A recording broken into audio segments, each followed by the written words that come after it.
And they derive great satisfaction and bliss from always enlightening one another and conversing about me. So this is Krishna talking, describing his pure devotees, what they do, what are their characteristics, features. Essentially, if you love somebody, you'll be talking about that person. Sometimes we carry the picture of our loved ones in our pockets. So Krishna is saying, those who really love him, his pure devotees, yeah, they talk about him all the time. They talk about him all the time. So, purport by his divine grace is confined to China. So A.C. Bhakti Vedanta Swami Prabhupada. Pure devotees whose characteristics are mentioned here engage themselves fully in the transcendental loving service of the Lord. Their minds cannot be diverted from the lotus feet of Krishna. Their thoughts are solely on the transcendental subjects. The symptoms of the pure devotees are described in this verse specifically. Devotees of the Supreme Lord are 24 hours daily engaged in glorifying the qualities and pastimes of the Supreme Lord. Their hearts and souls are constantly submerged in Krishna, and they take pleasure in discussing him with other devotees. In the preliminary stage of devotional service, they relish the transcendental pleasure from the service itself. And in the mature stage, they are actually situated in love of God. Once situated in that transcendental position, they can relish the highest perfection which is exhibited by the Lord in his abode. Lord Chaitanya likens transcendental devotional service to the sowing of a seed in the heart of the living entity. There are innumerable living entities traveling throughout the different planets of the universe. And out of them, there are a few who are fortunate enough to meet a pure devotee and get the chance to understand devotional service. This devotional service is just like a seed, and it is sown on the heart in the heart of a living entity. And if it goes on hearing and chanting, Hare Krishna, Krishna Krishna, Hare Hare, Hare Rama, Rama Rama, Hare Hare. That seed fructifies, just as the seed of a tree fructifies with regular watering. The spiritual plant of devotional service gradually grows and grows until the covering of the material universe and enters into the Brahma Jyoti effulgence in the spiritual sky. In the spiritual sky also, that plant grows more and more until it reaches the highest planet, which is called what? Goloka Vrindavan. The supreme planet of Krishna. Ultimately, the plant takes shelter under the lotus feet of Krishna and rests there. Gradually, as the plant grows, fruits and flowers, that plant or devotional service also produces fruits. And the watering process in the form of chanting and hearing goes on. This plant of devotional service is fully described in the Chaitanya Charitamrita, Madhya Lila, chapter 19. It is explained there that when the complete plant takes shelter under the lotus feet of the Supreme Lord, one becomes fully absorbed in love of God. Then he cannot live even for a moment without being in contact with the Supreme Lord. Just as a fish cannot live without water. In such a state, The devotee actually attains the transcendental qualities in contact with the Supreme Lord. The Srimad Bhagavatam is also full of such narrations about the relationship between the Supreme Lord and his devotees. Therefore, the Srimad Bhagavatam is very dear to the devotees. As stated in the Bhagavatam itself, 12th canto, chapter 13, text 18, Srimad Bhagavatam Puranam Amalam Yad Vaishnavanam Priya. In this narration, there is nothing about material activities, economic development, sense gratification, or liberation. Srimad Bhagavatam is the only narration in which the transcendental nature of the Supreme Lord and his devotees is clearly described. Thus, the realized souls in Krishna consciousness take continual pleasure in hearing such transcendental literature, just as a young boy and girl take pleasure in association. The analogy is here a little bit, very much self-explanatory. Om Gyana Timirandasya, Gyana Jana Salakaya, Saksu Militam, Jena Tasmai, Si Gurube Namaha. Chichetanya Manobistam, Stafitam Yena Bhutale, Swayam Rupa Kadamayam, Dadati Swapadantikam. Panchakalpataribhya cha, Kripasanambhya eva cha, Patitanam Om.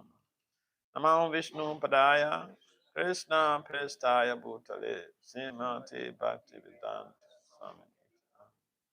Namaste Saraswati Devi Gauravani Chari. Vande Sri Krishna Chaitanya Nityananda Sahodata Kudadai Puspavantu Chita Chandra. So welcome everyone to our famous Sunday feast taking place here in Boston. So we just had a wonderful celebration of 60th anniversary of Prabhupada's arrival to Boston. How many? Oh, quite a number of you. Okay, that's good. And just like people always, they're celebrating their wins. In change management, each time you achieve some accomplishments, you celebrate the win. So we also celebrated this year. we just celebrated the 60th anniversary of Prabhupada's arrival to Boston. And Prabhupada is a typical example of a pure devotee of Lord Krishna. He's very dear to Krishna, all that. He devoted the whole of his life to spreading Krishna consciousness all over the world. So someone may do something and we may not have the enthusiasm to be able to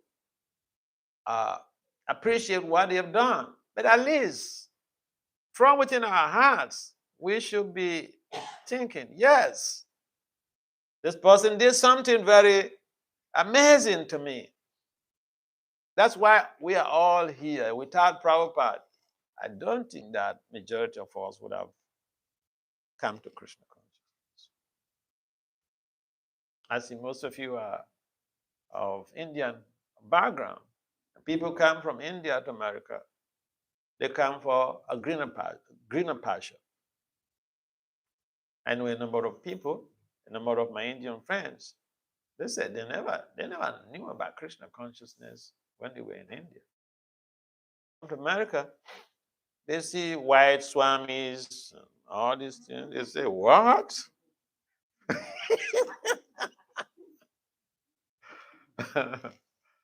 And Prabhupada was very expert in his strategy to spread Krishna consciousness. Prabhupada tried to establish Krishna consciousness in India.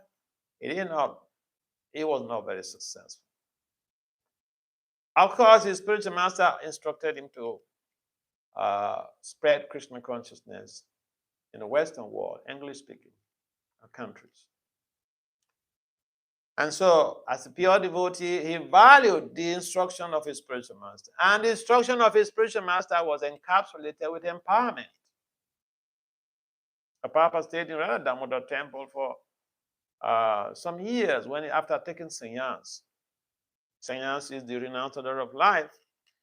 And Prabhupada, he was a grihasta, he had kids. But then eventually he renounced everything and took to the mission of Lord Krishna fully. By his mercy, we became exposed to the ideologies, the teachings, and the practices of Krishna consciousness. So Prabhupada is a typical example of a pure devotee that we can identify, we can reckon with. We can reckon his accomplishments. We can reckon with his transcendental values. One of the primary symptoms of a devotee is that they have developed character. And so Prabhupada was completely beyond the bodily concept of life. In fact, when he started his mission in New York at 26 Second Avenue, although he was in such a poverty-stricken situation, even little things he had, he shared it with his followers. Like after, he had all these Bhagavad Gita discourses in the evening at his storefront. And he had some apples to eat, but he would chop the apples and give it to everybody who comes to the program. He didn't wait to become a billionaire before he shared his resources. Sometimes we wait. I want to become a great guy, and then I can take to this Krishna consciousness seriously. But we don't need to wait. And anybody who takes to Krishna consciousness can also become a pure devotee. Why not? And I remember, I was having some program with some Russian devotees, Russian audience. And one of my friends, she's a management scientist, a professor. And so we printed, we generated a flyer and we distributed. It was about procrastination in Krishna consciousness. This professor, she said, Maharaj, this is exactly what I think. I think next life.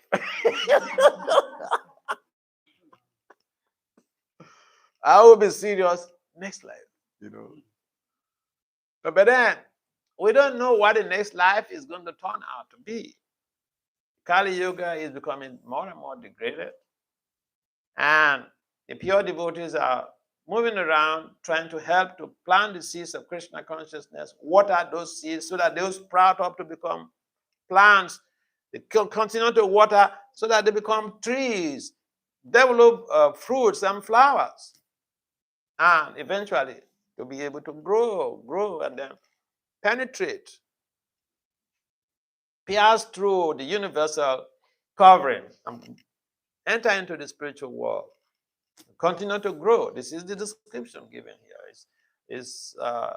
These analogies, they are in the Chaitanya Charitamrita. So we have a lot of books. We don't come and just talk philosophy and there's no reference. Where did you get this? Oh, well, I saw it on the internet.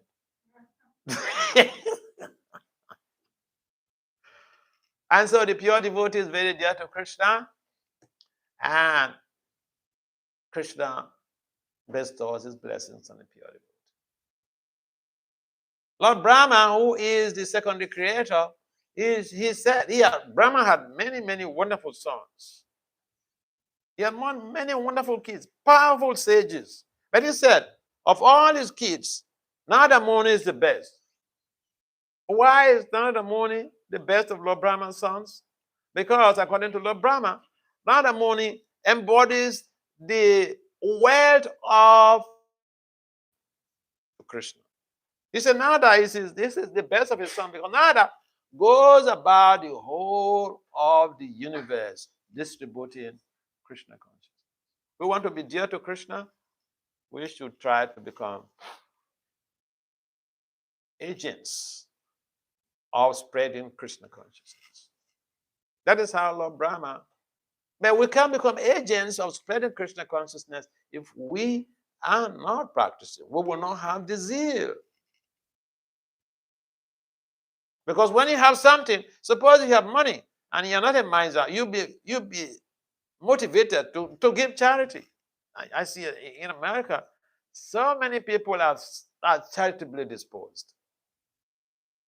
But not the poor people. Don't have money even to eat 3 square meals. How are you going to think about, charity? So similarly, if we don't practice, if we don't imbibe Krishna consciousness, we will not be impaired to distribute Krishna consciousness to others. When we have something we want to share. Why? Because sharing magnifies the happiness of derived from the participation in that very event. It's suppose you made the best of feast. You cook your feast. You don't feel so satisfied except your family come around and everybody's eating. That gives you more happiness. So the pure devotee is happy. It takes all types of risks to spread Krishna consciousness. What age did Prabhupada leave India to come here? And at that age, people should retire. In the West, in Jaladuta, not by airplane. And so just see the love the pure devotee has for the conscious souls. If we want to do something, we're thinking, what is in there for me? But the pure devotee is thinking, what is in there for Krishna's servants? What is in there for the jivas? What am I going to do to help in leveraging the consciousness of human society? These days we have so many challenges, but there is no external challenge that could deter us from participating and helping to spread Krishna consciousness. Let me say, well, I have some kids, I don't have the time. Or we may say, I'm too busy with my job, I don't have the time. We can have very good many excuses. But no, life is too short. Life is too short to play games with. Therefore, Srila Vyasadeva mentions in the 11th text of the Upanishad that we should incorporate our professional career with devotional practice to facilitate expedited attainment of liberation. We're not saying leave your job or leave your family, but there should be integration of your career, your family development, and devotional practice. So we don't have excuses. And so, basically, everybody in this world, we want to be endeared to somebody. We want to have loved ones. Someone who we should be looking up to as, yeah, this is my loved one. But what qualifies someone to be your loved one? What? Yes, Bolo, tell me. What is the expectation of your loved one? What should they be doing for you?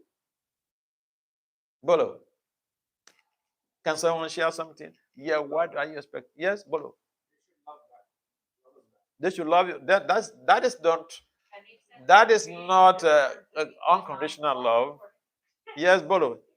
According to certain people, any sentient being deserves an equal amount of love because they are cognizant of what's going on. Oh yeah. Any other person to add some value to this? Yes. Empathy. Okay. You're very good. Yes.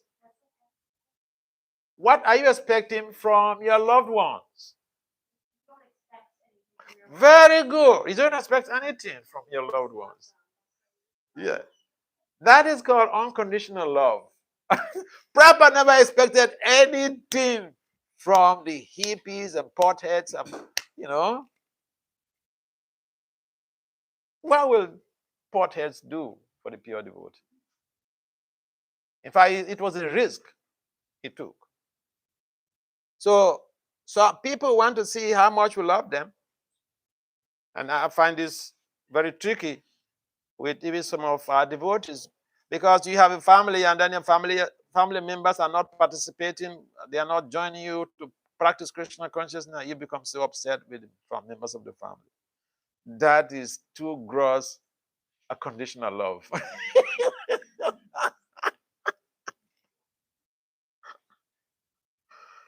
And so if we have to do something because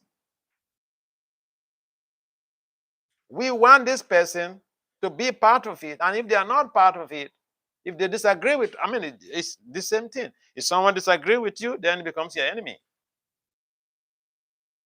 It's like everybody must fall in line with your thoughts and ideologies.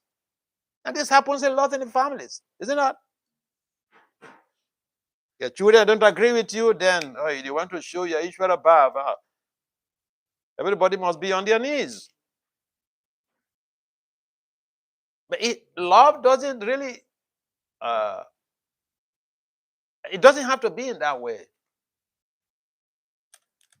It doesn't. The pure devotee loves the living entities. It does not expect anything from anybody other than facilitating the spiritual growth of the jiva.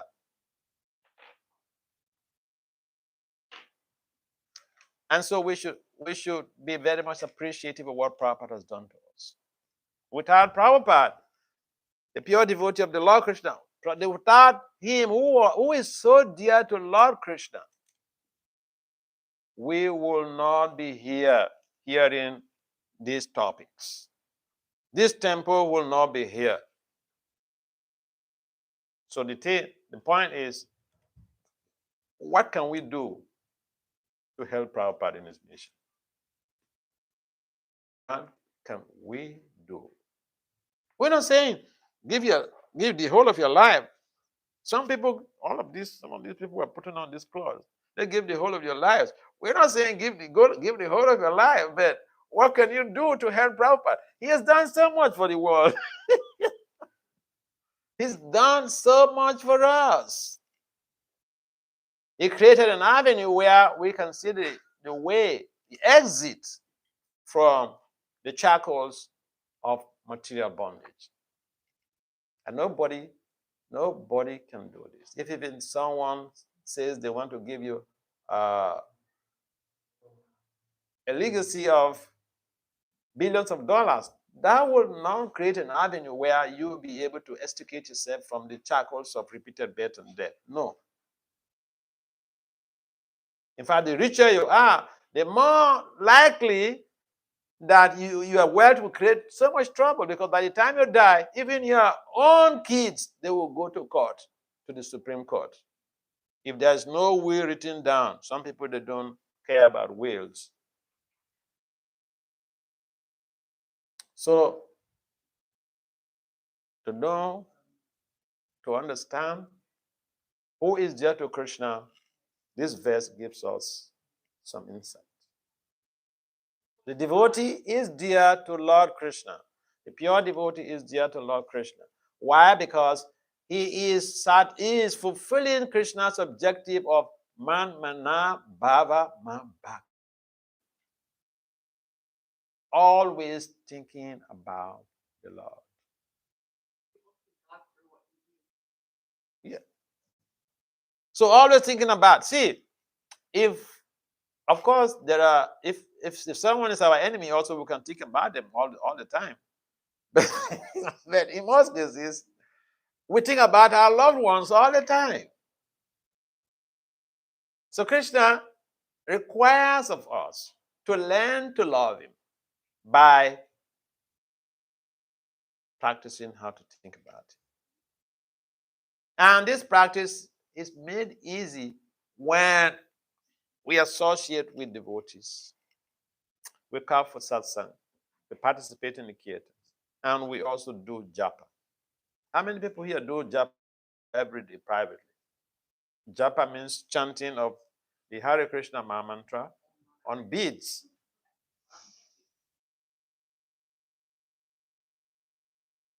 There are so many people on the planet who have taken to this process of chanting. And therefore, we should also see how we are incorporating this simple process. See, in previous ages, spiritual cultivation could be a challenge. But in this iron age is subsumed in Kali Yuga. I mean, in this plastic age is subsumed in Kali Yuga, in the iron age. We say it's iron age, but we're actually beyond iron age. We are in plastic age. Because even the airplanes are made with plastics. But then the beauty is that Krishna consciousness creates or enables a sustainable lifestyle that can help us to become better off in whatever we are doing. Why? Because, for instance, the chanting of the holy names, one of the positive side effects is that it helps us to have a better cognitive skills. Managers, learners, teachers, they need good cognitive skills. And this process of devotional service, this chanting. Your point earlier, people who are thinking, what is there, whatever they do, what is there for me? What isn't there for me? See, for us who are connected to the spirituality, we try to live dharmic, righteously, and Vasudeva Kudumbam, even share that best the way of life, like the way Sri Krishna taught, Prabhupada taught. So connecting the spirituality. Yeah. But the people who are not connected to the spirituality, so the thinking in the world is that is the point. Is there for me? Yeah. So, I mean, I have seen that. So, I mean, the point you raised, how do you, for example, how do you answer that when you come across those people? Right. That kind of thinking, you see that in the world more and more. Yeah. So I can explain that. We were in Calcutta for a program, and at a couple's home, and their daughter is doing a PhD in quantum physics, and so she was not really like participating in the process. The parents are preparing for initiation, and so, but then the parents told her about my background, so she became interested to stay in the class. So after the discussion, after my presentation, this was one of the questions she asked. She said, Maharaj, what is in there in the chanting? She wants to understand what is in there for me. Don't tell me, you're going to become purified and go back to God. I mean, right here and now, what is in there for me?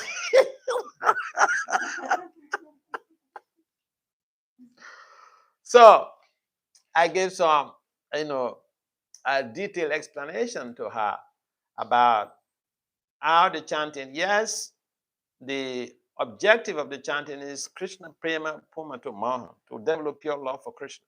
But there are many positive side effects. Just like every therapy has some side effect. If you undergo chemotherapy to deal with a cancer situation, deal with the cancer cells, but it will also create some side effects. So this chanting is a therapy, it's a spiritual therapy, and it also has side effects. But the good news is that the side effects are very good.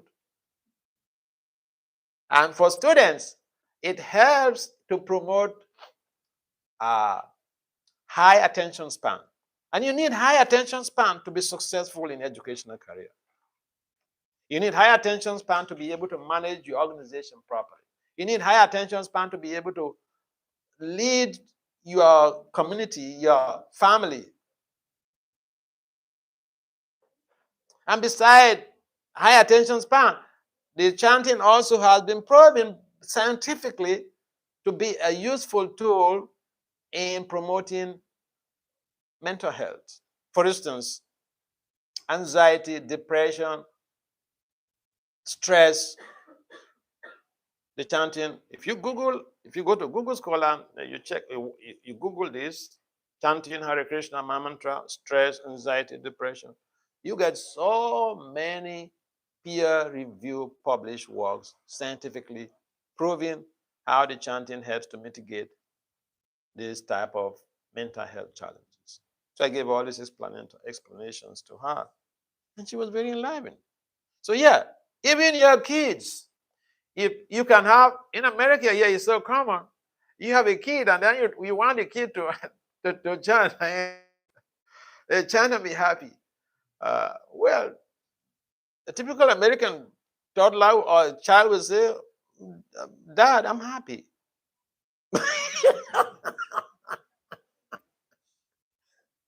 So what would you say? So therefore, we need to understand the positive side effects, because all of this scientific research, they are conducted in most cases by non-devotees. So you can't say it is a biased research. They are very objective. And so we have a number of scientific evidence to show how this process of devotional service facilitates positive change in individual lives. Yeah. So yeah, that question is relevant, and we have to know all of this scientific basis of Krishna consciousness to be able to address this issue of what is in there. Yeah. So thank you. So any other comments or questions? Because our time is already going. Yes. It don't have anything to do with Hinduism because of their experience in India. And I'm not a devotee by any means, but I had a long discussion with them about what I thought was actually culture and not coming from the religion at all. And by the end of it, they actually went and got a copy of Bhagavad Gita as it is after that, right? Wow, that's good. Yeah, the Krishna consciousness teachings are very objective, and you can present it in any way. Traditionally, don't present it as a religion, because even the very founding of the Sankirtan movement by Lord Chaitanya Mahaprabhu, the movement was founded on the basis of science. Lord Chaitanya utilized the model we call it synergy, and synergy means when two or more people come together to do a particular thing, the result is always greater than individuals doing that same thing and bringing the results together. So Lord Chaitanya said, come together. Let's come together and chant. It creates a greater momentum, greater results. The effects are greater. So my point is, this movement was founded on the basis of science, a scientific model called synergy. Okay. Yes.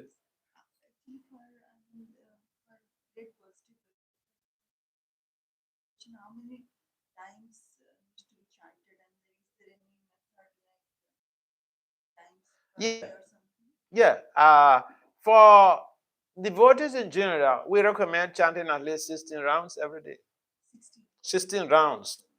You know, you go around the beats, it's one round. Okay, got it. You go round again, you come back around 2 rounds, again, 16. And a number of the devotees, they don't just chant 16 rounds. I remember one of my students, one of my mentees, when she was calling in Colombia, she was chanting like 32 rounds. And I had to beg her that, hey, calm, calm down to 16 because you need so much of time for your studies.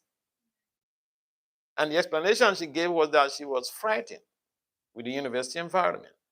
Why? I remember one time she told me how she was coming out from a class. Professor just left, and then they were coming out to the lobby. She saw a boy and a girl having sex in the lobby. And so she was frightened to not get into Maya. And so she raised her chanting. So the point is, yeah, if someone is not even able to chant 16 rounds, because of whatever reasons, they should still chant. We always have a need to chant because we benefit by even the little effort we put in. One girl was staying, one Chinese girl, she was studying economics in University of Columbia some years ago. Has her roommate, and so during exam period, she was studying economics. And during exam period, she was so much stressed out. So she came into the room one day and she was complaining to the devotee that I am finished, I'm dying.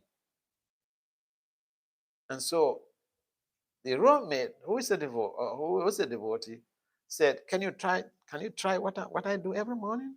Can you try these prayers? So she taught her how to do it.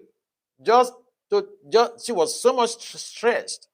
But just by chanting only once, Hare Krishna, Krishna Krishna, Hare Hare, Hare Rama, Rama Rama, Hare Hare. She gave her beads to this girl to chant. And you know what happens? The girl chanted once, and immediately she could feel it. She said, I feel better. So she said, try again. Like that.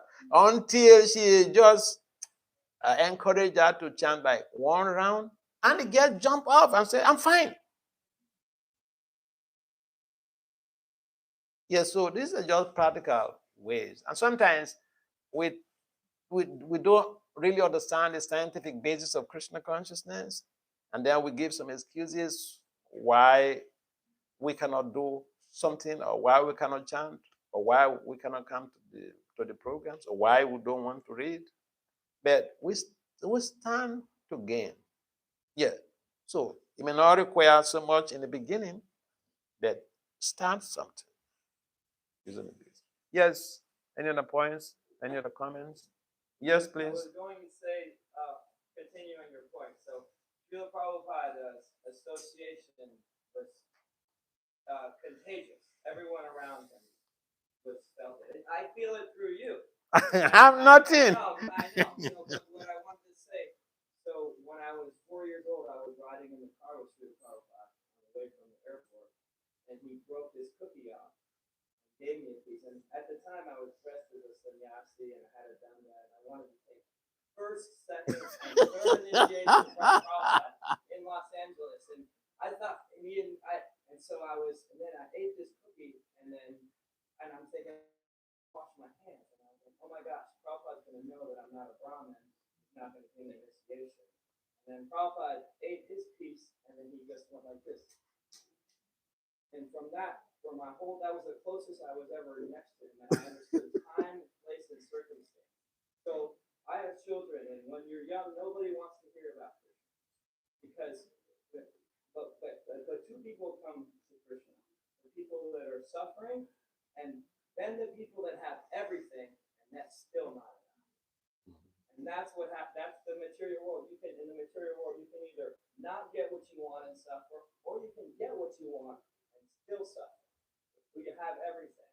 And so what I would say with chanting is scientific. It works no matter what. You just do. It's like exercise. You go in. The goal is to always think of Krishna, yes. But the chanting, even separate from thinking of Krishna, it will balance your Sure. It will allow you to give up bad habits. You can replace the bad habit with a good habit. So I would say it's not a religion, it's a science. Sure. Because there's been times I've chanted, I'm angry with Krishna, but still I chant. So it's not, it doesn't matter. You just do it. It's like you go to the gym, you're gonna get that.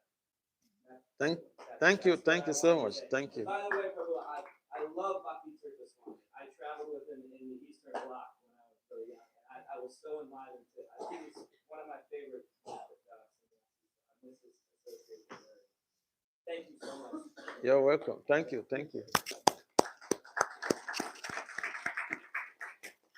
I will still have about 5 more minutes, particularly about time. This is America. So we have 5 more minutes, and if except there is no other comments or questions, then we can.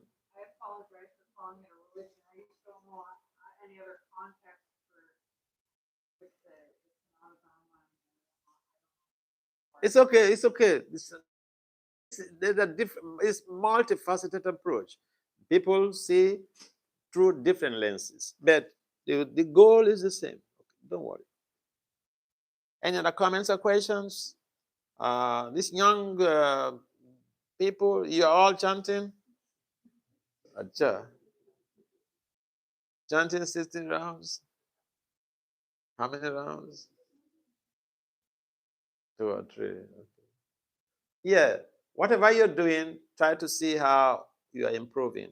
Set some goals, because the more you get into it, the more you relish it, the more you benefit, and the more you can share those ideas with people. Especially in Kali Yuga, 21st century, whatever the case, whatever it is, everyone is like an endangered species, because the world is turning topsy-turvy, and it's not just going to be better tomorrow. Sometimes we think things are going to be rosy tomorrow in the future. Okay, Srila Prabhupada ki jai. Srimad Bhagavad Gita ki jai. Please be seated for a minute. Let's go a big round of applause to His Holiness Vasudeva.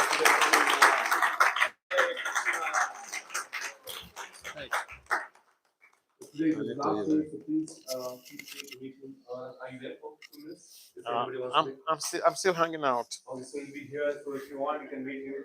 So today's feast is sponsored by our dear Mother family, Sachi Mata and their entire family, for their ancestors, and especially for our His respected Guru. So let's offer our prayers. Where's it goes down?